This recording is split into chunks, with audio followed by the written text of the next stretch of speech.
할렐루야. 오늘의 아침의 말씀은 욥기서 23장 10절 올려드립니다. 내가 가는 길을 그가 아시나니 그가 나를 단련하신 후에는 내가 순금같이 되어 나오리라. 할렐루야.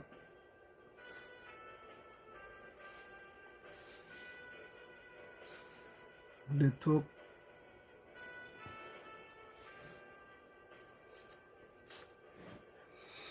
한 어린아이가 아버지로부터 호되게 매를 맞았습니다. 어린이는 강한 호기심으로 교회 헌금 주머니에서 동전 하나를 훔쳤던 것이죠. 이 어린이는 그날의 실수를 교훈 삼아 평생 단 한 번도 남의 것에 손을 대지 않았습니다. 그가 성장한 후 땀 흘리지 않고 거액을 받아들일 수 있는 기회가 많았습니다. 그러나 이를 단호히 거부했습니다. 이 사람의 정직성은 갈수록 빛을 발해 미국의 대통령에 당선합니다. 그런 대통령 재직 시 인기 없는 지도자로 불렀으나 지금은 사랑의 지도자로 통합니다. 지금도 주일에는 교회 학교 교사로 봉사합니다. 또 연장 가방을 들고 전 세계를 다니며 집 없는 사람들에게 사랑의 집을 지어주고 있습니다. 이 사람이 바로 사랑의 집짓기 운동 총재인 지미 카터입니다. 어린 시절 부모의 따끔한 질책이 이 어린이를 훌륭한 대통령으로 만들었죠. 매를 아끼면 자녀를 망칩니다. 단 그 매 속에는 반드시 사랑이 담겨져 있어야 됩니다.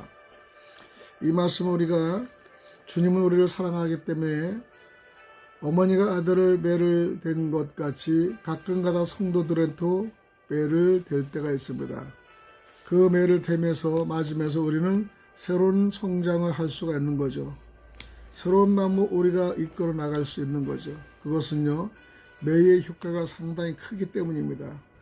성경에는요, 바른 교훈과 바른 책망을 받은 자녀들이 정말 성숙하면서 가장 크리스찬인의 귀한 사명을 감당할 수 있다고 얘기해서 사도 바울도 모두 성경에 입각해서 권면과 질책은 반드시 필요하다고 얘기합니다. 지혜로운 잠언서에서는 늘상 그런 얘기를 하고 있지 않습니까? 잠언서 23장 13절에 보니까 아이를 훈계하지 아니하려고 하지 말라. 채찍으로 그를 때릴지라도 죽지는 아니하리라. 즉 채찍으로 그 마음에 어려움을 준다 하더라도요, 죽지는 않는다는 것을 우리가 볼 수 있습니다.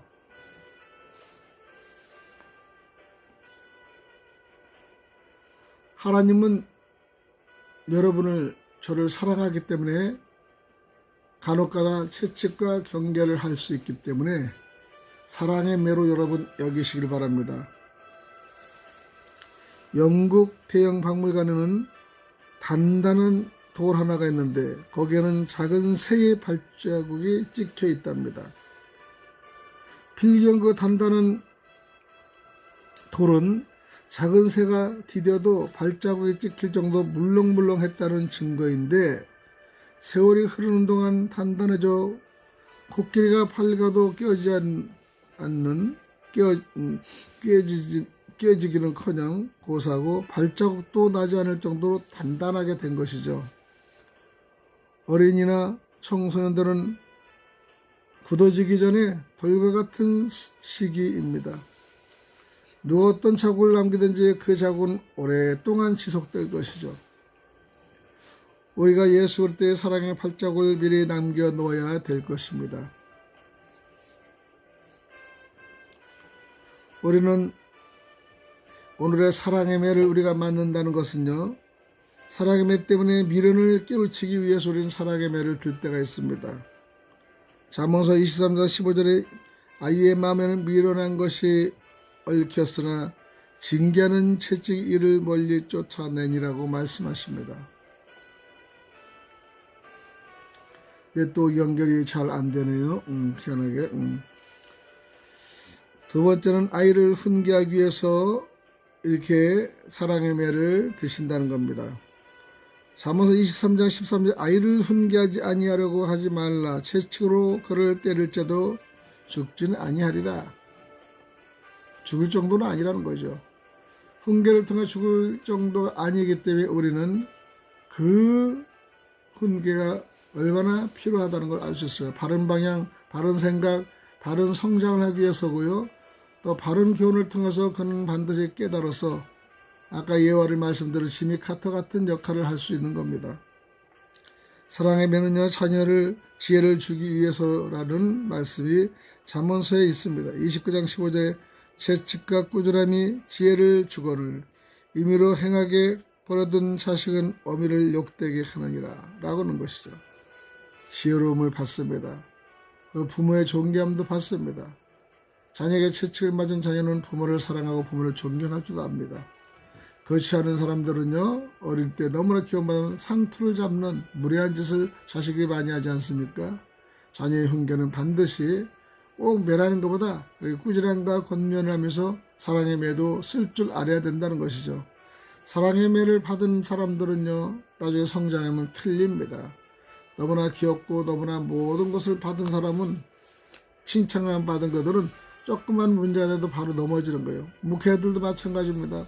칭찬만 받고 자라는 그 목회자는요 성도들이 좀에도 삐지고요 자기 주의밖에 없어요. 자기밖에 없어요. 상상할 줄 모르는 아주 상상하기 어려운 시기 질투도 엄청나게 많습니다. 그렇기 때문에 오히려 목회자의 마음에 거스름이 많아요. 사랑의 매를 맞은 사람, 사랑의 매를 맞고 고난과 형병을 견딘 목회자들은요 좀 인성도 있습니다. 너무나 또 사랑을 받지 못한 사람 너무나 또 상처가 많아요. 사실요. 적당한 사랑은 상당히 필요합니다. 사랑의 매는요 온전해지기를 하기 위해서라고 얘기합니다.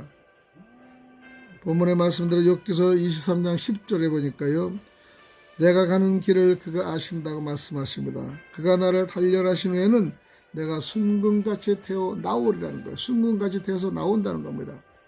단련받는 것은요 반드시 어렵습니다. 고난입니다.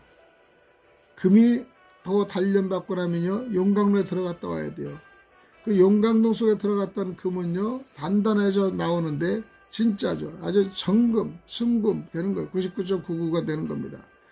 그렇게 많은 단련을 받은 금만이 정말 제대로 된 금이죠.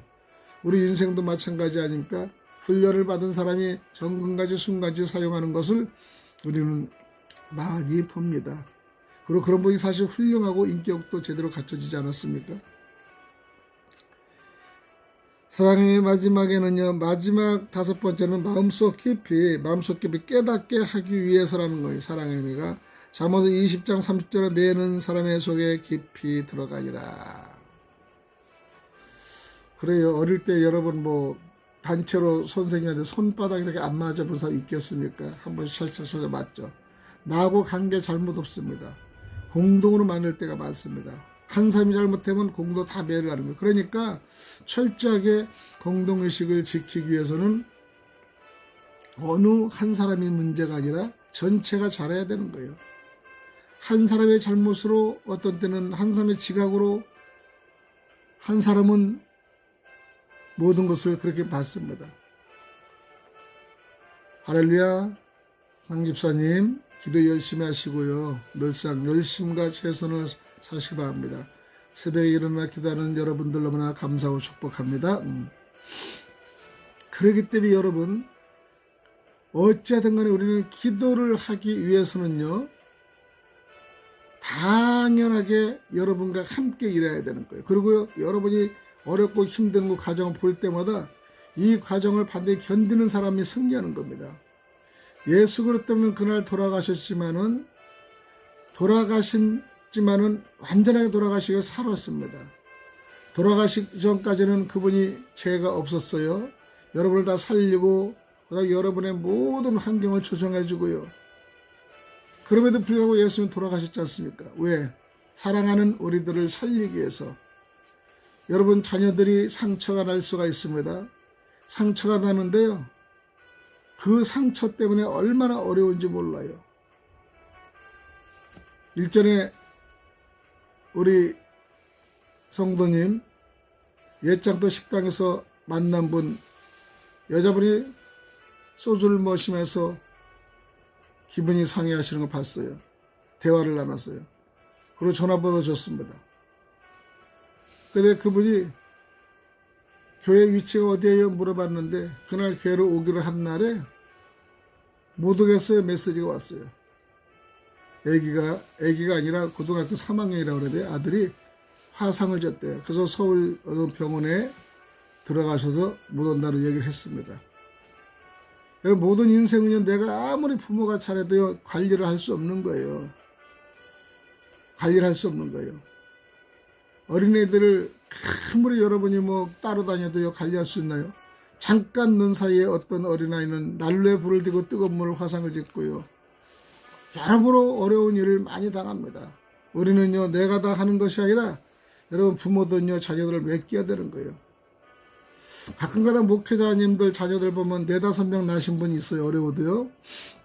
저는 2사람 아들 딸이지만은, 그런데 어쩜 그렇게 다 성장하고 잘 크는지 몰라요. 주말에 교회하는 목사님들 어떻게 저 자녀를 4-5을 낳았을까 그렇게 생각을 할 때가 있는데, 결국적으로는 그들은요 모두 맡기는 거예요. 그냥 하나님 뜻대로. 물론 자금도 없었어. 그러고 일일이 뭐 학교도 보낼 수 없고, 그러니까 오로지 기도하고 주님께 맡기는데, 그런 사람들 보면 참 성장이 잘 된 걸 많이 볼 수 있습니다. 여러분, 자녀를 많이 혼자 낳아서 키운 자녀보다는요, 많은 자녀 속에 자라난 자녀들이 더 훌륭하게 자라는 걸 볼 수 있어요. 경쟁 속에서요, 또 틈박에 서로 뒤지고 보고 싸우지만은 거기서 싸우고 이기고 싸우고 이기고 하면서 형제가인의 애를 뒀습니다. 그래서 장녀나 장남이 부모같이 어른이 되고요, 동생들을 보살피는 것을 많이 봅니다. 그러나 혼자 사는 자녀들은요, 그걸 느끼지 못해요. 오로지 자기만이 느끼는 겁니다. 누가복음 15장에 보니까요, 탕자가 둘이 아들과 딸이 있잖아요. 근데 그들은 뭐 했습니까? 아버지 자산이 많으니까 둘째는요, 아버지 나 자산 좀 돌려주세요. 나 아버지 관리받기 싫어서 나가겠습니다. 내 준 유산을 미리 땡겨주세요. 그랬잖아요. 유산을 받은 그 아들은 어떻게 했나요? 가서 산나게 먹고 쓰고 그랬습니다. 먹고 쓰고 그러는데 그 유산 때문에 다 쓰고 나니까 이제 갈 데가 없는 거예요. 오직 하면 돼지들이 먹는 지엽 열매를 먹고 있었습니까? 이제 처참한 인생이 된 거예요. 아버지 밑에 있을 때는 정말 행복을 찾고 물건을 쓰는 대로 나왔는데, 자기가 미리 선정받고 가져간 유산이 금방 독이 난 거예요, 여러분. 그러니까 이제는 갈 데가 없는 거야. 그래도 아버지 밑에 있는 게 정말 좋았구나. 그래서 아버지한테 연락 찾아갑니다. 야, 아버지가 찾아가면 이놈아, 그리고 매를 들고 나를 때리고 저거 하겠지?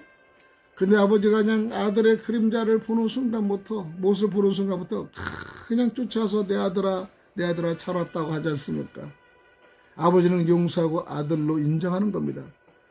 그래도 탕자 같은 그 자녀는요, 둘째 아들은요, 자기는 도저히 용납할 수 없는 거예요. 자기 자신이 용납이 안 되네. 그래서 아버지, 저는 자식의 관계가 아니라 종의 관계로 왔습니다. 종으로 사용해 주옵소서. 이렇게 부탁할 때 아버지는 아니다.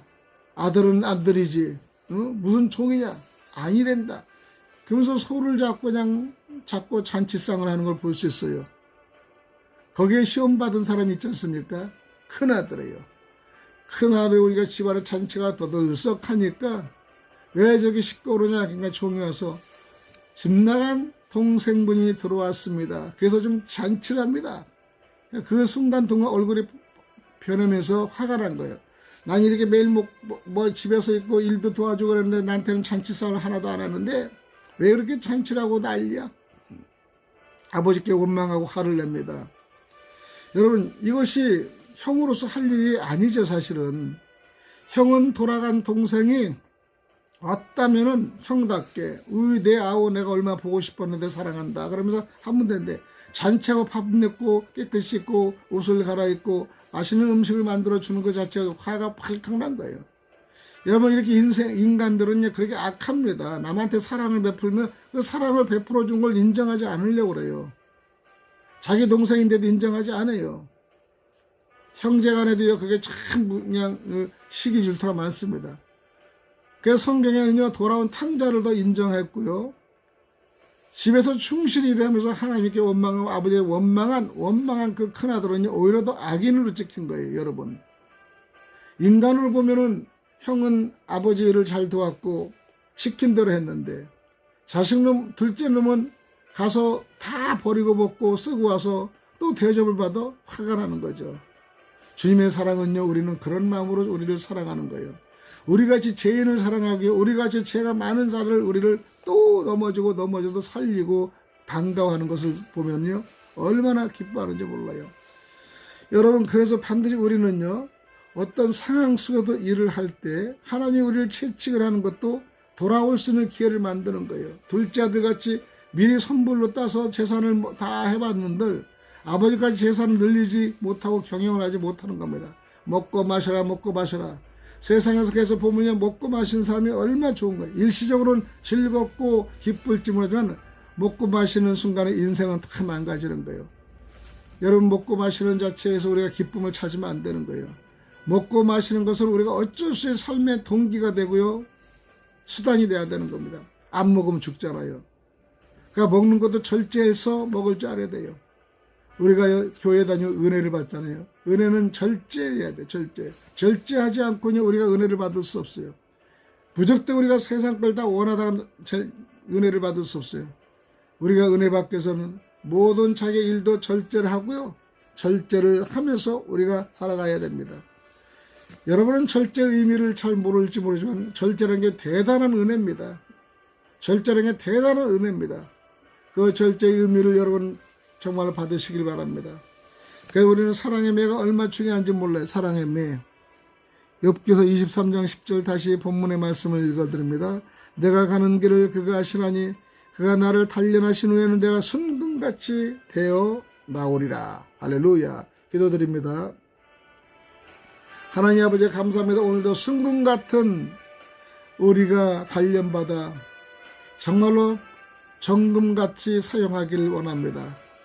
금덩어리로 낳고 미련하고 아름답지 못하게 태어났지만은 시련과 고난을 통하여 반드시 용광로를 거치는 것 같이 순금이 되어 정말로 사람들에도 인기도 있고 보기도 좋고 아름다운 인격의 연체가 되기를 원합니다.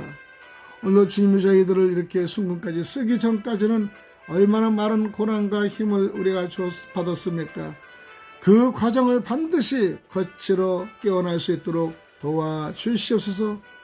오늘도 감사하며 오늘의 삶의 모든 인생을 주님께 맡기며 그리스도 대신 예수님 이름 받도록 간절히 기도드리옵나이다. 아멘. 할렐루야. 오늘도 여러분 반드시 승리하시기 바랍니다. 오늘도 반드시 여러분 승리하시기 바랍니다. 반드시 여러분과 함께 주님과 고난을 우리는 고난이라고 생각하지 말고 축복받는 하나의 길이라고 생각하시기를 바랍니다. 감사합니다. 할렐루야. 오늘도 귀하게 여러분 승리하시기 바랍니다. 샬롬. 내일 아침에 뵙겠습니다. 할렐루야.